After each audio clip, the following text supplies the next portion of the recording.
stratégique, à très court terme, thérapeutique. Il arrive un moment où l'attente sonne creux. Plus rien ne s'annonce. Vient le temps de marcher. Seulement de marcher.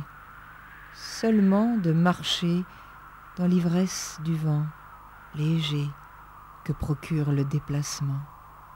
Se déplacer pour déplacer le monde. Un instant, se tenir debout. Juste un instant, sentir grandir notre montagne.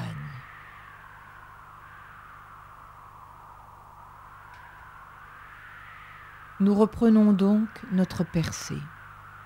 Heureux, cette fois, d'abandonner aux ronces du chemin, comme autant de sacs plastiques aux abords des grandes villes, les poches noires de nos pensées. Sensation qu'on lave à grande eau derrière nos paupières. Le spectacle des femmes réunies au bord de l'Oued nous rassure. Le linge, multicolore, étale ses peaux comme un tanneur ses cuirs. Floraison de bouquets sur les pierres de la rivière.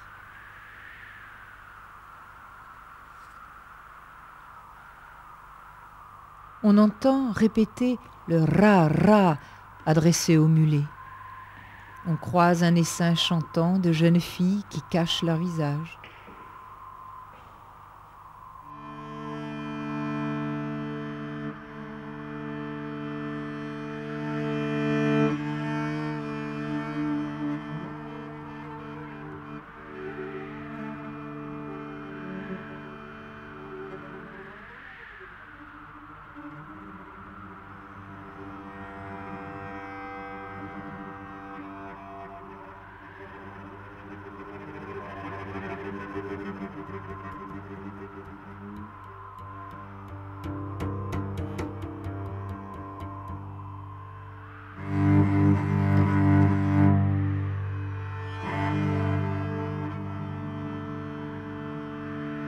Les bruits domestiques qu'exhalent les villages sonnent clairs dans l'air sec. Des voix humaines, des appels, des pas d'animaux, le plus souvent de sabots. Tout vous arrive d'un lointain, comme l'écho d'un autre écho qui ramène ici, à la jubilation d'être ici, à la faveur d'être ici, sur cette terre d'esprit, sur cette terre où la matière est plus souvent qu'ailleurs esprit. Que les bruits puissent à ce point signifier joie et paix. Des voix, beaucoup de bruits de voix ici. Dans le pays d'où nous venons, les bruits existent aussi. Des bruits d'une grande richesse et d'une grande variété. Tous identiques pourtant, et pauvres infiniment, tous à nous faire des rayures sur le cœur, au lieu de creuser le sillon d'où sourdra la moisson. Au pays d'où nous venons, je ne connais plus le son des voix, des téléphones, des mégaphones, des hygiaphones, le troupeau gigantesque des aphones. Nous sommes tous voilés et nous faisons croisade contre ceux qui, entre bouche et oreille, n'ont tendu qu'un fil de coton.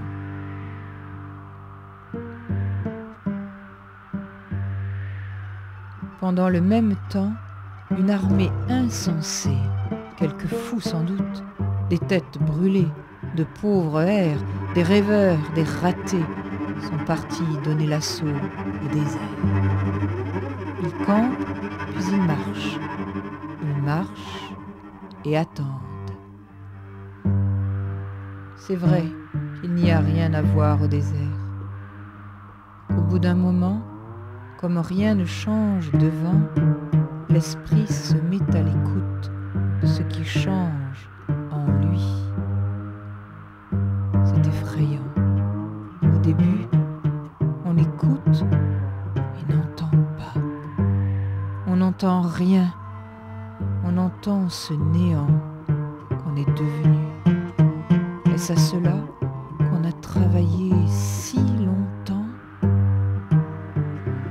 Comme un palais qu'aurait gâté l'excès d'épices, notre oreille ne sait plus percevoir au-dedans le fourmillement gigantesque d'un silence qui n'a plus rien à voir avec le néant.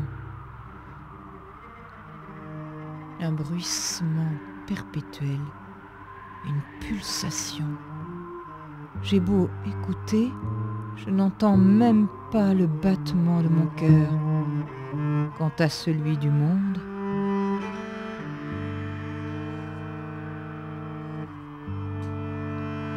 avancer. Nous ne songeons plus qu'à cela. Avancer dans l'urgence. Quelle urgence? Nous n'avons aucun point à rejoindre. Échapper alors, dans l'imminence du danger? Non. Nul ne nous poursuit. Aucun ennemi ne nous contraint. La frénésie est telle chez tous que le plus petit contretemps nous irrite. Un malade dans la troupe réclame un peu de repos. Impossible.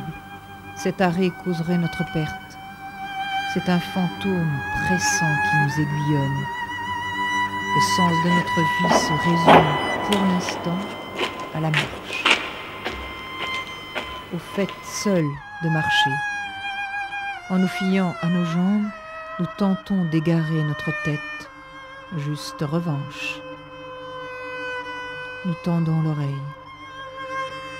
Dans l'échauffement des muscles, des rouages et des poulies du corps, quelque chose de simple, d'audible et de vrai, enfin, se dira.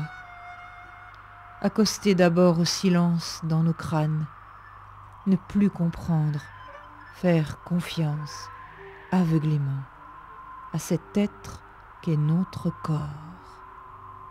Aborder de nouveau au rivage si profondément lointain en nous pour sentir le flux et le reflux de l'univers dans nos corps. Allez, serein de ce pas qui connaît. Allez, ravi sur la terre qui nous porte si haut qu'à la voûte du ciel s'accrochent mes pas. La voûte du ciel, la voûte du pied, une même pointure.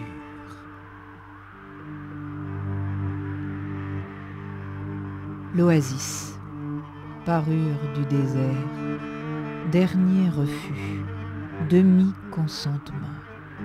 Un clin d'œil du désert figurant bien l'enchantement qui attend chacune de nos vies à notre retour, quand nous reviendrons de cet océan de sable qui s'étend tout alentour, quand nous aurons traversé la tempête immobile des dunes houleuses, quand nous aurons le pied marin tout autant qu'ailé.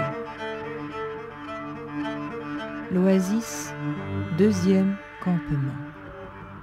C'est là que nous attendons d'être tout à fait prêts. La vie banale et quotidienne reprend. Du moins, est-ce un ordinaire qui nous est étranger? Les arabesques de la vie se dessinent sur les courants chauds et volatiles. La langue sculpte différemment l'air. Les voix chantent souvent. Les mains ont des habitudes, des attitudes que nous ne connaissons pas. Nous sommes séduits par cette danse du commun et de l'exceptionnel. Le geste de laver sur l'étroite planche de bois ondulée, le geste de battre le linge, le geste sûr qui refait autour de la tête le long turban, le geste précis, dos courbé, qui envoie dans le dos l'étoffe qui maintiendra l'enfant. On la noue devant, du côté du cœur. Le geste domestique, quand les femmes sont à la cuisine, assises en tailleur. La robe Khmis gêne aux manches et aux chevilles.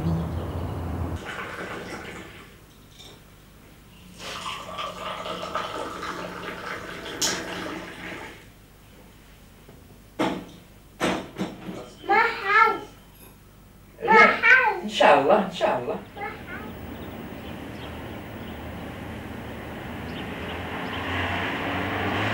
حل دابا حسنات شويه حل الباب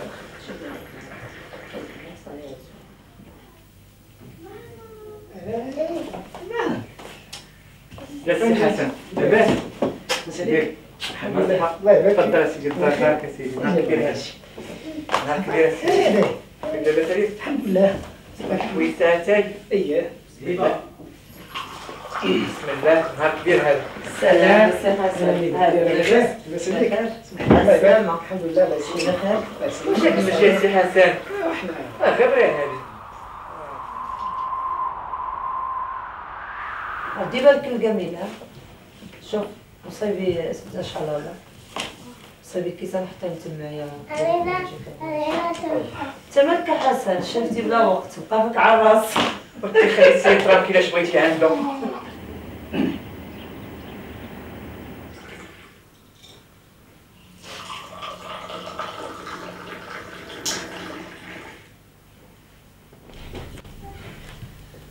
يا سيدي حسن مرحبا بك.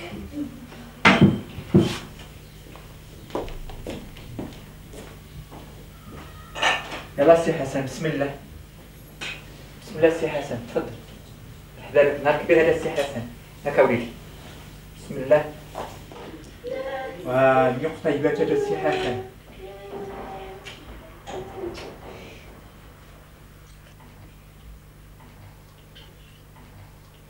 فما كتسال سي حسن هذا تخمم ماك فما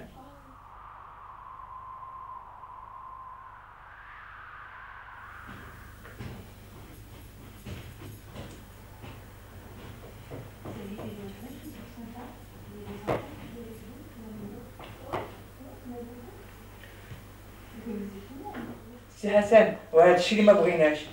Elles en rabattent le devant dans la ceinture du sarouel et maintiennent, à l'aide d'un élastique passé derrière la nuque, les bras retroussés.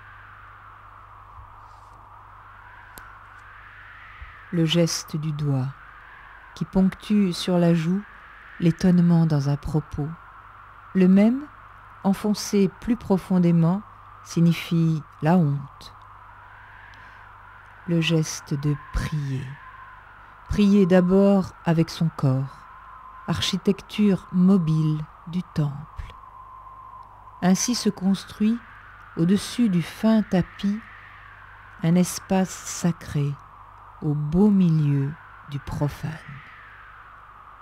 Car on prie partout, n'importe où, dans la rue, sur le chantier, dans les champs, étonnamment absent, étonnamment présent. Le geste de l'accueil, après qu'on ait balayé avec la palme du palmier. Sur le seuil, on vient vous chercher avec les bras chargés de dattes pour accompagner le lait. Vous entrez en homme de qualité. Vous n'êtes pas seul à pénétrer dans cette maison. La foule invisible des vôtres vous accompagne. C'est à eux aussi que s'adresse l'Abessalik qui s'inquiète de vous. Est-ce que tout et tous vont bien autour de toi? Et ce l'abbesse déroulé, répété, psalmodié retombe comme une poudre magique sur la maman qu'ils n'ont jamais vue, sur les frères et les sœurs, les enfants, le pays, les tantes, les oncles, sur tous ces étrangers auxquels vous ne vous saviez si intimement liés. Curieuse pluie d'onction qui vous restitue une famille. Et puis on parle de la pluie et du beau temps, On parle avec entrain et gravité de ce qui, chez nous, est le signe qu'on ne se dit rien. Depuis 6 mois, il n'est pas tombé une goutte d'eau. Les paysans ont attendu pour labourer. Des bruits venant de la capitale annoncent une grande prière pour la pluie, dans la plus belle mosquée d'Afrique, dit-on, celle qui marche sur l'eau. Ici, on prie dans son cœur, modestement, tout en guidant son âne sur les sentiers poussiéreux. C'est pour cela que l'averse viendra. Ici, on parle vraiment de tout et de rien. On va plutôt du rien au tout. Les petites gens d'ici ont de fugaces allures de Dieu. Qu'Allah n'en prenne pas ombrage. Il est le très haut. Ils sont le très bas.